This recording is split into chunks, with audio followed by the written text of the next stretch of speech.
Alright, welcome back guys. So now I've got the vellum completely colored. So it looks like on the back and on the front you can see that it's just a nice translucent look. And we're going to incorporate it into our page. I'll put it off to the side right now. I did these backgrounds live on a Ustream show, so check out the link below the video to watch I think it's a 2.5 hour broadcast of Inktense pencils and how to create these backgrounds. In that live Ustream show, we did that one as well as this gorgeous background. So definitely, if you got a couple of hours, check that out to learn how to do that.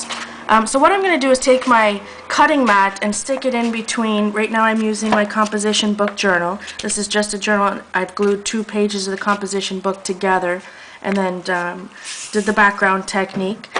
We have our little window. So this is how I measure it. I don't like measuring. I spoke about it earlier. So I'm just taking this window, and I know how big it is. And I'm just going to measure, okay, it's a 4.5.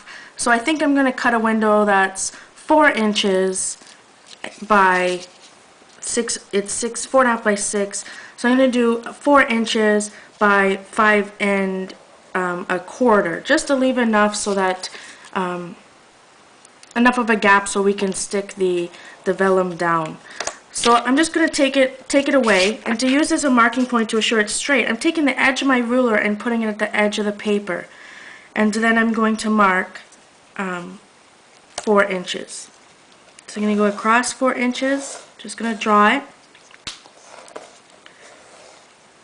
against my ruler, and then I'm going to turn my journal around. I'm going to take it out actually, and I'm going to mark, what did I say, 5 1/4. I'm going to again put the edge of my ruler against the edge of my paper so that I know it's going to be straight, and I'm going to draw up to 5 1/4.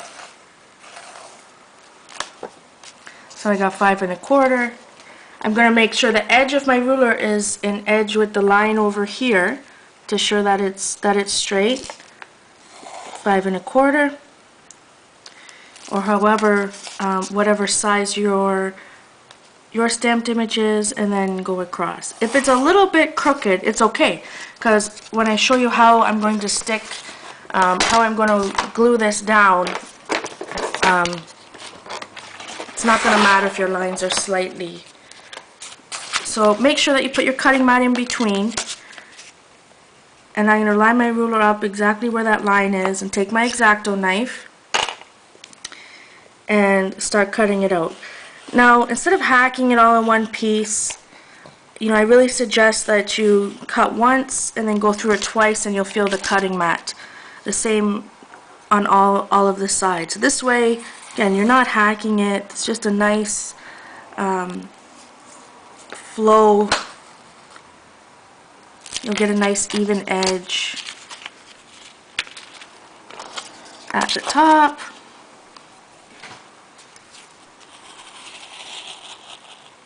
And just following that little pencil line that I made. And on the bottom, or sorry, left hand side. The same type of technique I used in one of my instructions where I talked about, putting the bottom edge of the ruler at the bottom of the page. This is the same type of technique. So I got my little window. Save this piece. I mean, look how cool it is. It's got 2 pieces in the background. You can use that to collage later. For this technique, I do suggest you decorate your background beforehand. So what I'm going to do, now I'm going to lay this window. I've got my window, and I'm going to lay the vellum over the window that I just created, assuring that there's a little piece, so that it's centered into the window. That's why you wanted to make the window a little bit smaller than the piece of vellum. And then to attach it, I love to use tapes, and one of the fun things you can use is this colored duct tape. It comes in all different colors you can buy it at Michael's, and I just find it so fun to use, and this is such a quick way to adhere a window like this, a covering I should say, for a window like this, rather than You can really get fancy. I'm just cutting this in half. You can really get fancy and glue this vellum in between the 2 pages of your composition book, so it's like a floating window. But I thought I'd show you a quicker route, quicker way of sticking it down. So I got my vellum, and that's all I'm going to do. I'm going to add my duct tape, or any type of printed tape that you're choosing to use.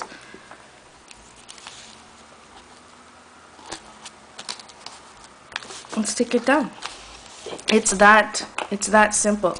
I'm going to do 2 up the side here really quick, ensuring that it's long enough. I'm doing this on camera, so you know I'm using scissors, but I know some of us like to use our teeth as tools when we're doing this. Duct tape is so sticky. Uh-oh. That's bad news. Ugh. Like I said, duct tape is sticky. Can be challenging. So just take your time with it. When you're doing it live on camera, you know, there's always some kind of thing. If anything can go wrong, it likes to go wrong. There we go. Just stick it. Now I'm going to go. And this is my journal, so if it's not quite perfect, you know, I never worry about it. My journal is my place where I can make mistakes. I can create those, you know, flopportunities, as we like to call them. Nothing has to be perfect, and if it does mess up a little bit, you can live with it. I mean, you can start all over again. It's your journal. And that's really it, guys. I'm going to finish embellishing this page and maybe tone down my tape a little bit. But as you can see, it's on it's double-sided, so I can incorporate this somehow into this page, or just leave it for that one. What you're going to see is a little bit, you know, the background is brown on this page, but you're going to see whatever background, just slightly, that's on the next page. So I really hope you enjoy this technique. Try out the faux stained glass.